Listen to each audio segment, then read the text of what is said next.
Welcome to clear selection. Clear selection में आप सभी का स्वागत है। आज के इस वीडियो में हम लोग इंडियन कॉन्स्टिट्यूशन मैराथन सीरीज में अगले टॉपिक को देखेंगे। आज का टॉपिक है हमारा संविधान की विशेषताएं। जो हमारी संविधान है, उस संविधान में क्या कुछ इंपॉर्टेंट सवाल बनते हैं उसके फीचर्स को लेकर के, और इससे भी अक्सर सवाल एग्जाम में पूछे जाते हैं। तो चलिए अपने उद्देश्य को शुरू करते हैं। पढ़े ऐसे, सिलेक्शन हो जैसे। तो शुरू करते हैं आज के अपनी इस वीडियो सीरीज को। तो संविधान की विशेषताओं से संबंधित प्रश्नों को हम लोग इस वीडियो में देखेंगे। इस टॉपिक को बहुत ज्यादा डीप पढ़ने की आवश्यकता नहीं है। जो कुछ महत्वपूर्ण सवाल है उसे हमने इस वीडियो में कवर किया है, और इसी तरह के सवाल आपको घुमा फिरा करके एग्जाम में पूछे जाएंगे।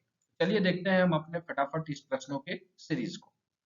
पहला है, विश्व का सबसे बड़ा लिखित एवं सर्वाधिक व्यापक संविधान किस देश का है? तो ये है भारत का। भारतीय संविधान कैसा है? तो आपके पास ऑप्शन है कठोर, लचीला, ना ही कठोर ना ही लचीला, अंशतः कठोर और अंशतः लचीला। तो सही उत्तर है दोस्तों, अंशतः कठोर और अंशतः लचीला। मतलब थोड़ा कठोर भी है, कई कई जगहों पर संविधान बहुत कठोर प्रावधान है, और कहीं कहीं पर संविधान में थोड़ा लचीला प्रावधान भी रखा गया है। तीसरा कहता है, भारत का संविधान किस प्रकार का है? तो इसके लिए भी ये सवाल ऐसे पूछे जाते हैं। तो नम्य और अनम्य दोनों है, मतलब कठोर और नॉर्मल दोनों है। उसी का ये दूसरा शब्द है, पर्यायवाची शब्द है। तो इस प्रकार से भी शब्द पूछे गए हैं। भारत के संविधान में भारत को माना गया है, तो भारत क्या माना गया है? तो भारत जो है संविधान में क्या लिखा गया है? राज्यों का संघ है, मतलब राज्यों का एक यूनियन है। भारतीय संविधान का स्वरूप किस प्रकार का है? तो भारतीय जो संविधान का स्वरूप है, वो संरचना में संघात्मक है और भावना में एकात्मक है। इसका मतलब क्या हुआ? संरचना में संघात्मक है, यहाँ पर राज्य और केंद्र दो तरह की संस्था काम करती है, लेकिन भावना में अगर देखेंगे तो केंद्र थोड़ा ज्यादा मजबूत रहता है, तो वो एकात्मक हो जाता है। भारतीय संविधान के संदर्भ में कहा जाता है, क्या कहा जाता है?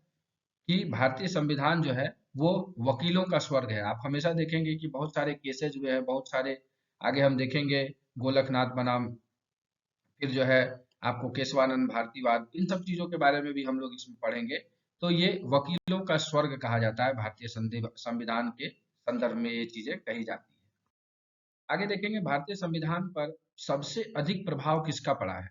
तो जो हमारा संविधान बना है उसमें सबसे अधिक प्रभाव पड़ा है भारत सरकार अधिनियम 1935 का, जिससे कि मोस्ट प्रोबेबली बहुत सारे अनुच्छेदों को सीधे उठा करके हमारे संविधान में ले लिया गया है।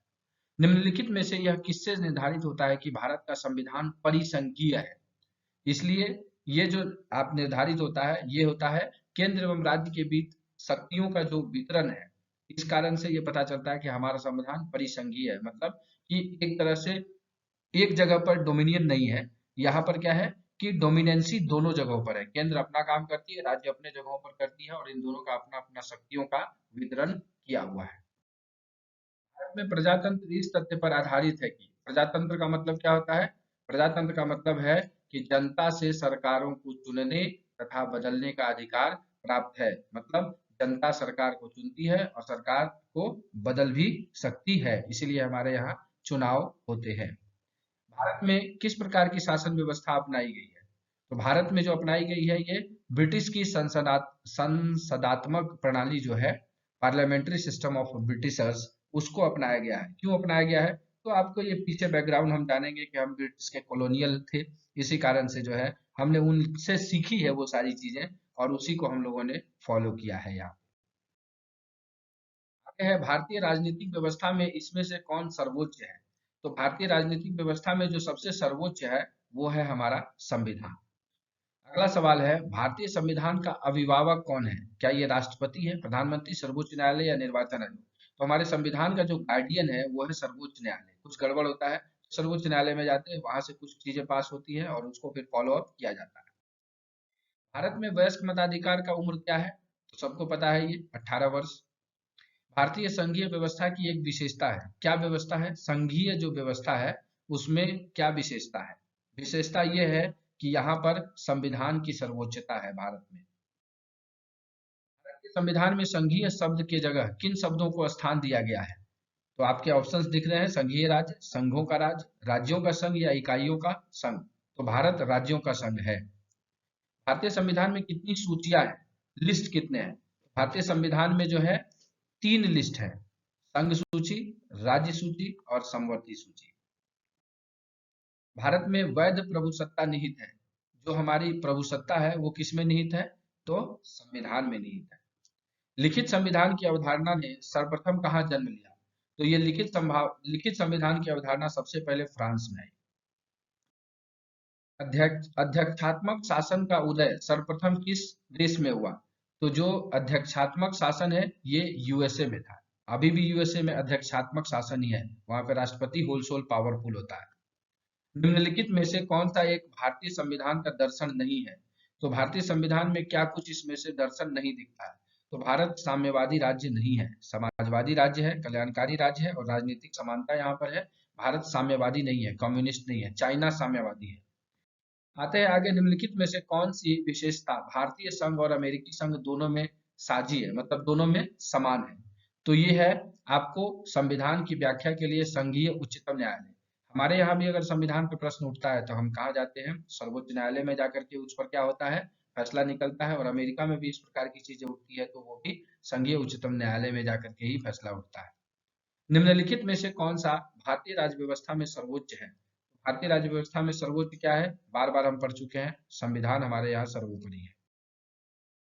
भारतीय संविधान का आप किस प्रकार वर्णन करेंगे? आपसे अगर पूछे कि भारतीय संविधान हमारा कैसा है, तो हम ये कहेंगे कि विश्व के सबसे विस्तृत संविधानों में से एक संविधान हमारा भारत का है। और आज के इस संविधान की विशेषता का अंतिम प्रश्न है, भारत का संविधान मान्यता प्रदान करता है।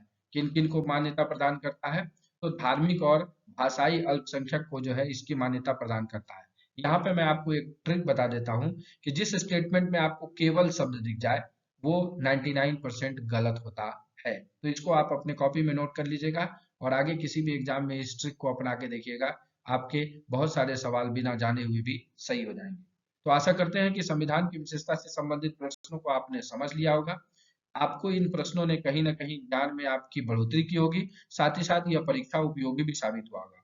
अगर ये सारी चीज हुई है तो इस वीडियो को लाइक जरूर करिएगा ताकि मेरा मोटिवेशन बढ़े और आपके लिए इसी प्रकार के वीडियो को मैं बनाते रहूं। साथ ही साथ इसे शेयर करें ताकि जरूरतमंद जो भी हैं उनको लाभान्वित हो पाए। And at last, thanks for watching this video.